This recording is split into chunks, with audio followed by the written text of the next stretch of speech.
Yes, a complex set of circumstances mirroring what is going on in Syria with so many different parties. But it appears that that aircraft you mentioned has disappeared off radar, has gone down.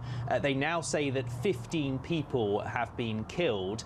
It is a reconnaissance aircraft that was in the area at the time, and it appears that, well, what the Russian military is saying is that Israel and France, to a certain extent, were carrying out strikes in the region. Now, then the Syrian government anti-aircraft machinery began firing back and inadvertently shot down a Russian aircraft. Of course, Russia is the Syrian government's ally, so they're saying that was a mistake, but a mistake which they are implying was in part caused because of Israel's actions. They're saying that Israel did not give Russia and the Syrian government enough warning that it was going to carry out these strikes, and therefore this is a provocation on behalf of Israel, and they're now saying that Russia may take appropriate steps in response. Indeed. Any idea what that means when they say Russia reserves the right to take appropriate measures after those hostile actions?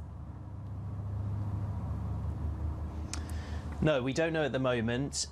Russia and Israel, of course, are getting closer all the time. So any sort of military retaliation is almost unthinkable at the moment, considering you've had the likes of President Putin and Netanyahu meeting together, coming and seeing military displays together here in Moscow. They have very much kept an open line of communication as the Syrian war has gone on. And President Putin has tried to negotiate to take into account Israel's concerns. So that's a growing relationship. It would be a big shock if that would to suddenly end, and then you would see more aggression or more rising rhetoric between Russia and Israel. But clearly the Russian military is very irritated, very angry about what's happened. I'm sure they're going to want answers. Whether they will demand better communication, more restricted airstrikes from Israel, we'll have to wait and see.